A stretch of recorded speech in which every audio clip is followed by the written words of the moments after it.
ஈரோடு அரசு மருத்துவமனையில் ஸ்ட்ரெச்சர் இல்லாமல் நோயாளியை அவரது மகள் தூக்கி சென்ற விவகாரம் தொடர்பாக விசாரணை நடத்த உத்தரவிடப்பட்டிருக்கிறது. விவரங்களோடு இணைக்கிறார் செய்தியாளர் ரகுவரன். விவரங்கள். தலைமை அரசு மருத்துவமனையில் வயதான மூதாட்டி ஒருவர் விபத்தில் சிக்கியதன் காரணமாக நடக்க முடியாது இருந்தவரை அவரது மகள் தூக்கி சென்ற காட்சியில் இணையத்தில் மிகவும் வைரலானது.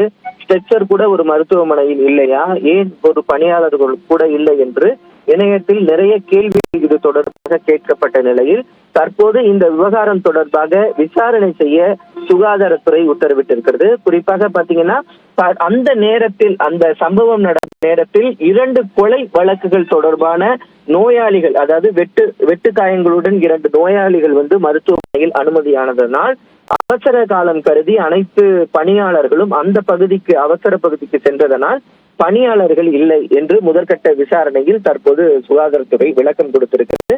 அதனால்தான் ஸ்ட்ரெச்சர் இல்லாம போச்சு அப்படின்னு சொல்லிட்டு, அது மட்டும் இல்லாமல் அந்த நேரத்தில் காலையில் பணியில் இருந்த பணியாளர்கள், அரசு மருத்துவர்கள் யார் யார், செவிலியர்கள் யார் யார், இந்த ஸ்ட்ரக்சருக்கு சொல்லிட்டு இந்த பணியாளர்கள் நியமிக்கப்பட்டிருக்காங்க. பாதுகாப்பு பணிகளுக்காக இருக்கக்கூடிய பணியாளர்கள் யார் யார் யார் இந்த பணியில் இல்லாமல் போனது என்பது தொடர்பான அனைத்தையும் விசாரிப்பதற்காக ஒரு ஜேடி தலைமையிலான, ஈரோடு ஜேடி தலைமையிலான விசாரணை குழுவும் தற்போது நியமிக்கப்பட்டிருக்கிறது. அவர்கள் நியமித்து யார் மீது தவறு நடந்தது என்பது தொடர்பாக அறிக்கை சமர்ப்பிக்கும் பட்சத்தில் அவர்கள் மீது நடவடிக்கை எடுக்கப்படும் என்றும் சுகாதாரத்துறையின் சார்பாக தெரிவிக்கப்பட்டிருக்கிறது.